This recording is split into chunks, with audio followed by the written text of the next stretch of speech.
Bonjour à tous, notre petite balade nous emmène aujourd'hui au Salles-Lavauguyon. C'est un petit village d'à peine 150 habitants à l'ouest de la Haute-Vienne, à la frontière avec la Dordogne et le Périgord vert.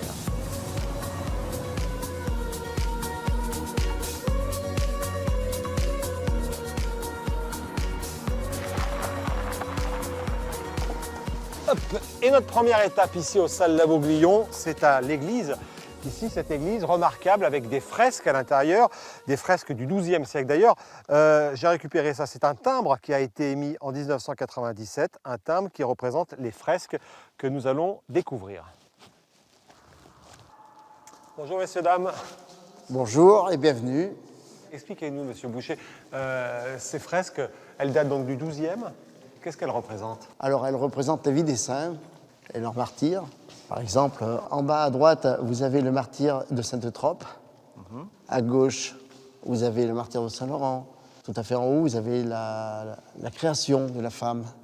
Elles ont été découvertes quand, ces fresques? Je dirais dans les années 50, 56. Ouais. Mais elles ont été remises en évidence vraiment en 1986. D'accord. Madame le maire, justement, un trésor comme celui-ci dans sa commune, c'est quand même un bel atout, mais il faut le restaurer, c'est pas simple? Non, c'est un beau patrimoine. Ouais. C'est beaucoup d'investissements qui ont été faits donc, dans les années 80. Il y a d'autres choses encore à découvrir peut-être ou pas? Certainement, oui. Certainement, Oui, ouais. il y a sûrement encore beaucoup de trésors. Merci beaucoup. On va continuer notre balade dans les Salles-Lavauguyon.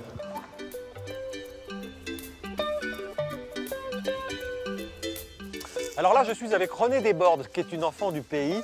Renée, vous êtes née ici, vous, hein, au Salles-Lavauguyon, il y a quelques années, il n'y a pas très longtemps. Non. Et vous connaissez donc bien toutes les histoires du village, les histoires de croyances notamment. Là, on est devant une source. De quoi s'agit-il? Alors c'est une fontaine Fontaine de dévotion. Pour les enfants. Il y a beaucoup de personnes qui venaient pour les enfants. Les enfants qui avaient peur. Qui avaient peur. Et puis, il paraît pour certaines femmes qui étaient stériles. C'était quand ça? C'était pendant le milieu du 20e? Il y a plus de 50 ans. Merci beaucoup René, on va retourner, vous allez me ramener dans les Salles-Lavauguyon parce que là on est dans Oui, la forêt. dans la un peu forêt, perdu, voilà.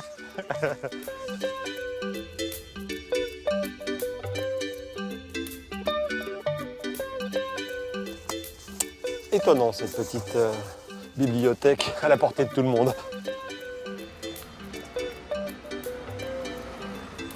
Bonjour monsieur, Enchanté. c'est vous Rambaud? Non, non, c'est pas moi. Il y a écrit chez Rambaud là. Petit, hein? Vous n'êtes pas originaire d'ici vous, hein? Oui, je suis anglais. Il y en a beaucoup des Anglais ici. Oui, un peu. Oui. J'ai entendu dire qu'il y avait 40% de la population d'accord. des Salles-Lavauguyon qui étaient anglais, c'est énorme. Peut-être, mais regarde, c'est joli, pourquoi pas? Hein?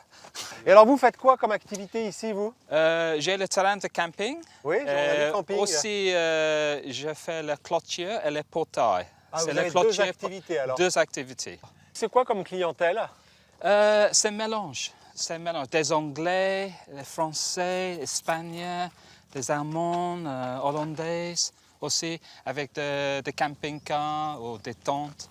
Et il y a du monde? Vous avez du monde? Oui, ça marche. L'été, c'est à Oui. partir de quand? Les derniers 2 ans, c'est un peu calme. Oui. Mais nous avons des problèmes avec le Brexit. Ah, oui. Ces Anglais. Oui, oui, oui, c'est ça. Oh là là. C'est terrible.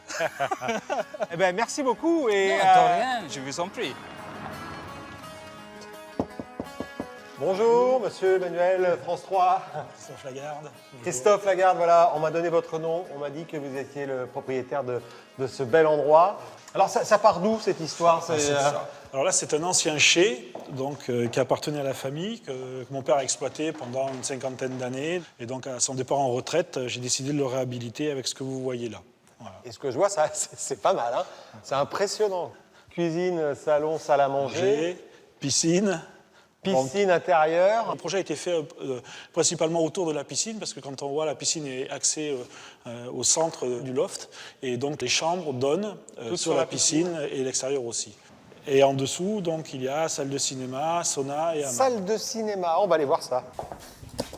Ah oui, c'est la vraie salle de cinéma, quoi. Exactement pareil. Tout est, au niveau des sonorisations, tout est exactement identique à une salle de cinéma. Voilà, et puis on peut mettre les pop-corn ici, évidemment. Voilà, bien sûr. Heureusement. Hop, là. Incroyable. Qu'est-ce qu'il y a d'autre à voir ici? Alors à côté, suivez-moi. Donc Ah là, on est dans la salle de sport. Donc salle de sport, musculation et en même temps détente puisque hammam, douche et sauna. Rien que ça. Et c'est quoi la clientèle, Christophe, pour Alors, la clientèle, c'est tout horizon et toute personne. C'est-à-dire qu'on peut avoir des gens qui viennent de 15 km, comme des gens qui viennent de 1500 km. On peut avoir des séminaires d'entreprise. Ou un petit week-end entre copains. Un petit week-end entre, voilà. Alors après, on a des enterrements de vie de garçon, des enterrements de vie de jeune fille. Ok. Merci beaucoup, Christophe. Vous m'accompagnez parce que dans les Avec 600 plaisir. mètres carrés, je suis un peu perdu là. Ah, vous avez-